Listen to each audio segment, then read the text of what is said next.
Dentro de los análisis multivariados, quizás el más conocido son los análisis de agrupamiento. Dentro de los análisis de agrupamiento eh, podemos diferenciar los métodos jerárquicos de los no jerárquicos. Los métodos jerárquicos son los que agrupan en función de una jerarquía, justamente de niveles de similitud o disimilitud. Eh, Esto permite, entre otras cosas, resumir la variación original a una dimensión, básicamente a una sola dimensión, donde se presentan los datos a partir de esa similitud, agrupados de a pares. El resultado es lo que llamamos un dendrograma. Eh, en PAST, para trabajar con dendrogramas hay muchísimas opciones. Acá tenemos unos datos que habíamos visto anteriormente, son una cantidad determinada de artefactos eh, obtenidos en muestras procedentes de distintas latitudes en la Patagonia Argentina, desde 40 grados de latitud norte, de latitud hasta 52 grados de latitud hacia el sur. Esta es la temperatura anual, una variable que utilizamos como factor de agrupamiento simplemente para dar una gradación de colores y poder clarificar mejor los patrones de agrupamiento. ¿Cómo abordamos una primera instancia de agrupamiento? Bueno, estas son variables cuantitativas discretas, no presentan ninguna transformación. Vemos que hay valores muy bajos de 0 y valores muy altos de frecuencias, como en raspadores, que hay 322. Eh, entonces, una de las cosas que podemos hacer previo al trabajo es estandarizar. Por ejemplo, ya habíamos visto en las estandarizaciones anteriores, transformar estos valores a logaritmo, lo que nos permitía homogeneizar las varianzas. También lo podríamos estandarizar, pero vamos por el momento como una primera exploración a transformarlos a logaritmos. Ponemos ln x más 1, le suma 1, especialmente esto es importante en estos datos porque hay muchos datos que son 0, y lo computamos. Bueno, ahí tenemos una matriz de datos transformadas a logaritmo. Podríamos ver en un boxplot cómo se distribuyen esos datos. Vemos que hay mucha varianza en los datos, hay algunas categorías que tienen valores cercanos o iguales a 0, por eso están sobre la base del gráfico, y otras que tienen abundancias mayores. En la pestaña de multivariado está la opción clustering, y de esta nos interesa ahora la de classical clustering, o sea, métodos de agrupamiento clásicos. Por defecto, apenas lo abrimos, PAST, nos da un clúster de agrupamiento promedio y distancias euclidianas. Es importante notar que el agrupamiento se hizo a partir de las filas, ¿sí? Utilizando las filas, en este caso los casos, que son las variables o cantidades de artefactos, y lo que se agrupan es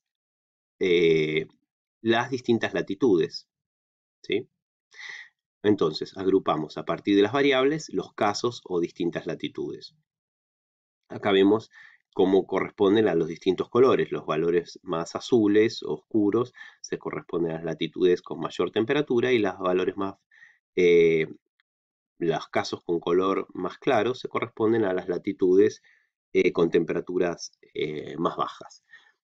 Esto es una distancia euclidiana, con lo que estoy queriendo decir que aquí los ceros forman parte de la similitud, toma en cuenta los ceros al momento de agrupar, las ausencias conjuntas forman parte de la similitud, lo que quizás no es el mejor aproximación a un agrupamiento, porque la ausencia de datos puede tener que ver con el tamaño de las muestras, puede tener que ver con la rareza de las distintas clases artefactuales. Entonces quizás el método euclidiano, que le va a dar más peso a, a las ausencias o a los casos con más ausencia al momento de agrupar, y que también va a estar más influenciado por las mayores abundancias, por las clases con más abundancia al momento de construir el agrupamiento, no es quizás la mejor opción. Al momento de realizar un agrupamiento tenemos que tener en cuenta, primero que nada, además de las distancias, cosas que ya vimos anteriormente, acá están las opciones de distancia, que también se pueden realizar las matrices de distancia independientemente del análisis de clúster de forma previa, es el algoritmo o el método de agrupamiento. Hay varios métodos de agrupamiento. En PAST acá tenemos 3 métodos de agrupamiento. El UGMA, que es un agrupamiento o agrupamiento promedio, donde todas las distancias entre todos los casos son tenidas en cuenta al momento de agrupar. Para algunos autores este agrupamiento es muy estable porque promedia la variación. Es interesante comparar estos distintos tipos de agrupamiento, pero se puede consultar la bibliografía, por ejemplo, Krebs o Numerical Ecology, de Legendre, donde hay mucha información de los distintos métodos de agrupamiento. Después está el agrupamiento simple, donde el agrupamiento se hace a partir de los casos que tienen mayor similitud entre sí, se los agrupa, y el método de Ward, que es un método de distancias euclidianas, donde lo que se intenta es maximizar las varianzas que existen entre cada uno de los grupos que voy a formar y minimizar las varianzas dentro de los grupos que voy a conformar. A diferencia de estos dos, el método de Ward se realiza automáticamente con distancias euclidianas. Ven que si yo pongo el método de Ward, distancias euclidianas aparece por defecto y está bloqueada esta pestaña. Vamos a realizar el agrupamiento promedio, por ejemplo, y buscar alguna herramienta amigable con estos datos que son conteos. Para ello tenemos las distancias de Bray-Curtis, que ya la habíamos visto anteriormente. La distancia de Bray-Curtis tiene la propiedad que no toma en cuenta la presencia de ceros. Entonces es adecuada para los conteos, porque al momento de agrupar no toma en cuenta las ausencias conjuntas, sino las abundancias relativas conjuntas.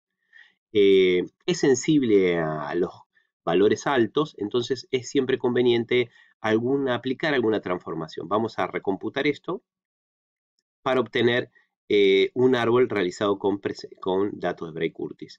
Al realizar esto vemos distintos niveles de similitud, ¿sí?, dados por el eje vertical, y vemos el criterio de agrupamiento. Vemos que efectivamente pudo agrupar algunas de las latitudes que están cercanas entre sí, como la 50 y la 52, la 42, la 47, pero no también algunos otros casos que nos quedaron separados, como la 51, o la 49 o la 41.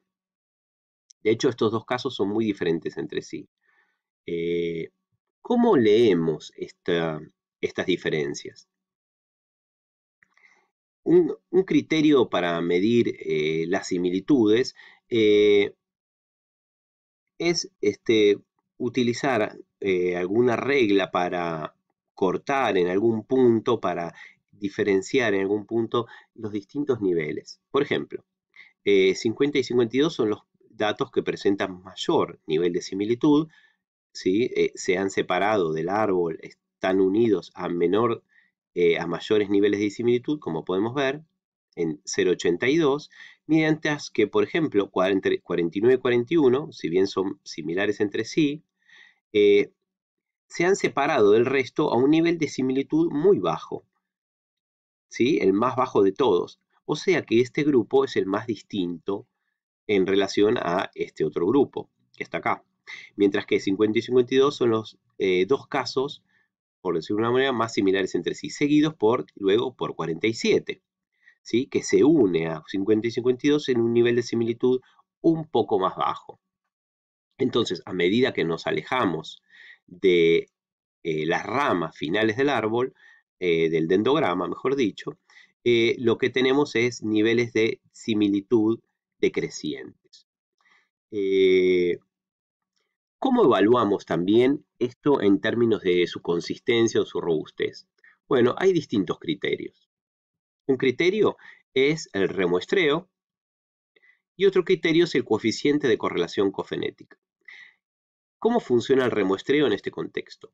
El remuestreo, por ejemplo, 1000 casos, genera pseudorréplicas de la matriz original y computa la n cantidad de veces que se especifica aquí, árboles.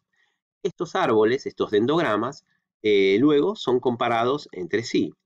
Y aquellos grupos de estas pseudorréplicas que presentan diferencias en su constitución, porque el remuestreo es aleatorio, entonces no todos los casos van a aparecer con las mismas frecuencias ni la misma cantidad de veces,